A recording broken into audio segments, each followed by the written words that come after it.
Thank you for joining me on this episode of Sports Bets for Free. My name is Scott Jenkins. I'm your host, just a local sports bettor here in Phoenix, Arizona. Today, going over our picks, and hopefully with our picks and your picks, could be another profitable weekend for you. Today, we're getting into NFL Week 13, going through what we've got so far. So, Thursday night played out like a lot of Thursday nights have, a complete bust. Last couple Thursdays have been great. So definitely the only thing we hit on Thursday night was Rhamondre Stevenson over 4.5 receptions. Otherwise, everything else was a loss, including Stevenson with over receiving yards, even though he did hit his receptions. So we'll get into what we got so far for Sunday. I will tell you this, there's a lot of late stuff still to probably pop out. A couple things came off the board that'll probably be available tomorrow. So make sure you take a look at the Google Sheet in the comments section if you're watching us on YouTube, or you can catch it on Twitter. Basically, just you're going to want to take a look at the Google Sheet. That'll give you the updated remainder of the plays that we're going to make for the weekend. But we'll go through with what we got so far. First thing is going to be the Titans-Eagles game. We love the Titans in this game. Obviously, getting points. They were getting 5.5 when we grabbed them. I know that line has went down. From what I saw earlier today, it looked like it was around 4.5. This line could go 3.5 probably by game time. I wouldn't think it would get any lower than that. And possibly if there's some sharp money on the Eagles, could go the other way. But a lot of the sharps are on the Titans. So we did take them plus 1.5 in the first quarter, plus 3.5 first half, and plus 5.5 for the game. Another big game that we like is the Browns-Texans. Obviously, Deshaun Watson's coming back, so everybody's curious to see what the offense is going to look like. We did grab this at 7 when we had the opportunity. Didn't think it was ever going to go below that. The way the people be betting against them Texans, right? So anyway, Browns minus 3.5 first half, minus 7 for the game. And we also took a minus 3.5 in the second half.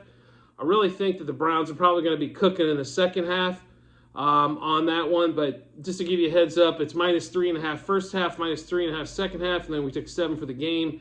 It should be somewhere around 4, 4, and 8 if you're looking to go there now. The next one we like quite a bit is going to be the Lions going against the Jaguars. We seem to always like the Lions because we just love the roller coaster ride, if anything else, right? So Lions plus 1.5 first quarter, plus 1.5 first half, and then plus 1 for the game.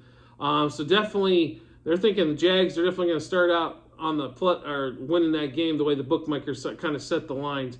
The line has changed a little bit on this one. It's still around 1, except Detroit's now favored. That line's been going back and forth as I think there's sharp money probably coming in on both sides. Therefore, it moves around quite a bit when they're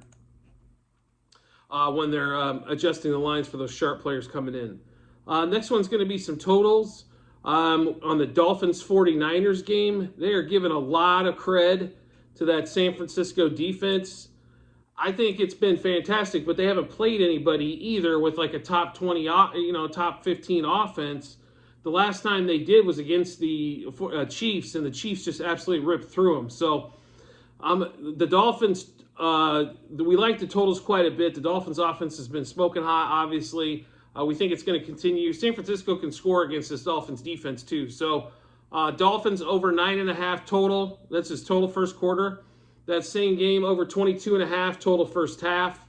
And then over 46.5 total for the game in the Dolphins 49ers game. And actually, that line has moved down. I still think that, like I said, I think the 49ers defense is getting a lot of cred. I'm not saying they're a bad defense. They're a good defense. They're not world beaters. So in that game there. Then we'll go back to that Eagles Titans game. Of course, the Titans have the best run defense in the league and the worst pass defense in the league. So going against them, you have to throw the ball. Jalen Hurts over 219.5 yards passing. It looked like that line was around 224 when we looked earlier, but still like it at 224 quite a bit. Ryan Tannehill over 202 passing. And it's not that I think they're going to throw the ball a lot. I don't think they are. I think they will have some big play-action plays. They should be able to run the ball against the Eagles, even though Jordan Davis is back, which is their big run stuffer on the defensive line. But I think they should be able to run the ball. And I think they'll be able to run some play action off of that. So Tannehill over the 202.5. I think he's at 203, 204. Tua, we're getting into the mix this week. We got it at over 273.5 passing yards. That line has went down by a yard or two. I do not understand that. Once again, goes back to the 49ers cred for their defense on that one. Of course, we're hitting Amon-Ra St. Brown again. It opened up at 74.5, and we couldn't get on fast enough for that one. Jalen, that line looks it's about the same. Jalen Waddle over 66.5 receiving. That line's actually went down a couple yards. So if you like the over, good to take it there.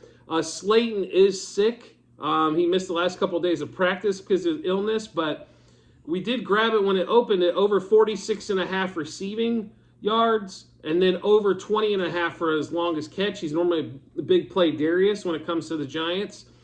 So if he is playing, I think we should be taking those two tickets to cash. Of course, we mentioned the Browns going against the Texans earlier, how we like them in the game. We also like a couple of their team totals. Over 13.5 in the first half for the Browns. Over 26.5 for the team total for the game for the Browns, as they're facing one of the worst defenses in the league. The Dolphins, which we mentioned, we like the overs in that with the 49ers. We also like their team totals. Over 20.5 only for the game for the Dolphins. Over 9.5 in the first half. Both lines are really low for what the Dolphins normally put up. They're normally 27 points plus a week. So kind of interested to see why the lines are so low, except for cred for that San Francisco defense. The Chiefs we also like in the Chiefs-Bengals game. Over 13.5 team total first half. Over 26.5 team total. A team that averages 30 points a week, and Cincinnati's defense is supposedly better? No. So we'll take the over 13.5 and over 26 first half and over 26.5 total. Garrett Wilson, obviously, with Mike White being a quarterback now, is all of a sudden seeing the ball again. He smashed his receiving prop we had last week. We also like it this week. Over 58.5 receiving yards.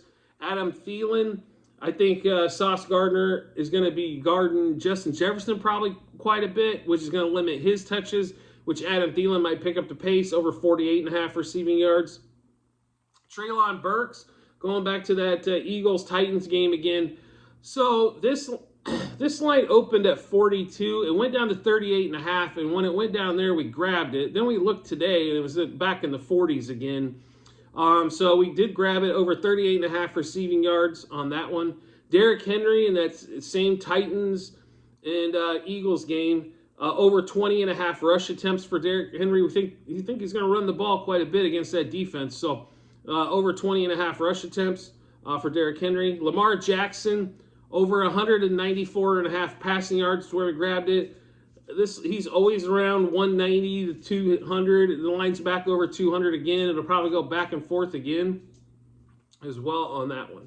Terry McLaurin for the Commanders, over 16.5 receiving yards. When we looked this morning, it was at 63.5. So we did grab it 60.5 a little earlier in the week. Mahomes, we like his over 308.5 passing yards. That really hasn't changed much since it opened. And then over 2.5 passing touchdowns in that Chiefs-Bengals game. Dameon Pierce, he's missed the last couple times on his rushing prop. We do like his rushing prop again. It has dropped, though. We did grab it at 71.5. We tend to grab his early as they tend to go up, but it's going down through the week. Kenneth Walker in that Seahawks-Rams game, we did grab it over 70.5. It looks like it's up to 73, 74 now on that Kenneth Walker play. Josh Jacobs, last week went for over 300 scrimmage yards. We do have him on the over on his rush prop at 91.5 and over his rush and receiving prop combined at 121.5. On this one, the Chargers give up a lot of rushing yards, and then he always catches a bunch of balls out of the backfield. In that Lions-Jaguars game, Zay Jones, who had a monster week last week, we think he can continue. Over 50.5 receiving yards for Zay Jones. DK Metcalf, over 65.5 receiving yards. That line's went up a one or two. Mahomes, we're going with again, except we're taking over 12.5 yards longest rush in that game with the Bengals. So we've got his over passing TDs and then over on the longest rush. Derrick Henry, which we mentioned earlier on the rush attempts, we also got him at 82.5 rushing yards. It looks like that one's again. It looks like Travis Etienne's going to be back and healthy. This line, like the Jags should run the ball against Detroit. Everybody else has over 61.5 rushing yards, and for some reason his line went down as there must have been a big play. It looked like it was the high 50s, so I definitely would hop on there too as well. Christian McCaffrey, once they didn't have Elijah Mitchell to run the ball anymore, it seemed like McCaffrey was much more involved in the run game rather than the pass game. Over 52.5 rushing yards is where we grabbed him at. Juju, after being back, kind of eased in last week for the Chiefs. They're going to need him this week, though, and going to need him quite a bit. So over 54.5 receiving yards against the Bengals.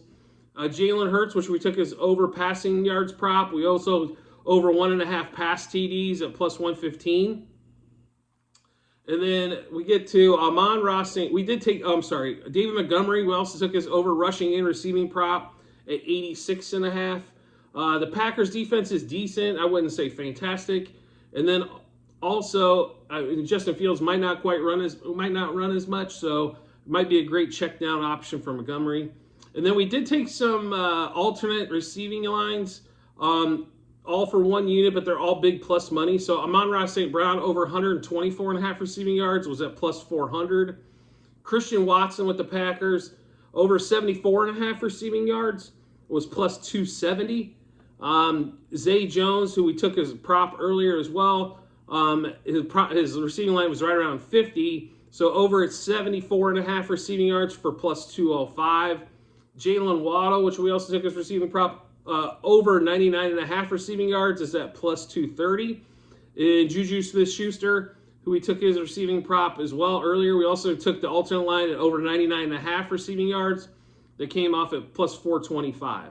So we mentioned earlier we got ETN on his rushing yards prop. We also went over rush attempts to 14.5. A.J. Brown, they should be throwing the ball over the yard with the Eagles. Over 5.5 receptions on that one. Robert Woods in that game hasn't had a good game all year. Probably regretting signing with Titans, but under 36.5 receiving yards. In that same game, Devontae Smith, under 59.5 receiving yards, as he has not had great statistical games lately as well. We'll go back to that Jets Vikings game. CJ Uzomah over 14.5 receiving yards. Russell Wilson going against the Ravens over 221.5 passing yards.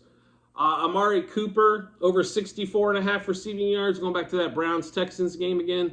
The Lions game, which we mentioned earlier, obviously, and we also wanted to hit their team totals over 13.5 team total first half and over 26.5 for the game. And then also the Seahawks, we haven't mentioned a bunch, but going against the Rams, it looks like Aaron Donald's going to be out as well. So over 12.5 team total first half, over 23.5 team total for the game on the Seahawks. Like I said, some stuff's still slow to come out or got taken off the board. So we'll update those probably in the morning or later on tonight just to take a look at those. But that'll give you a rundown of what we're looking at. We did do a few different things than normal with the alternate receiving line. I don't have any time touchdowns as of yet. It'll probably be tomorrow before those come out. So just like I said, make sure you check the Google Sheet. Once you have it, you should be able to refresh it, and you'll see all the plays that we're going to make and things. And then you can see how we finished up with Saturday with college football as well, and take a look at that. It's, like I said, we're over 500 units plus for the season, so just want to continue that. College football has kind of been 50-50 so far this championship weekend, and we got the bowl season coming up on that, plus quite a few weeks more left of NFL football as well. So I did want to thank you for joining me on this episode of Sports Bets for Free. As always, if you could rate, review, or subscribe to whatever platform you're listening to us on or watching us on, whether the YouTube channel or any of the podcasts out there on Spotify, Apple, or Google, I'd greatly appreciate it. And I look forward to talking to you soon.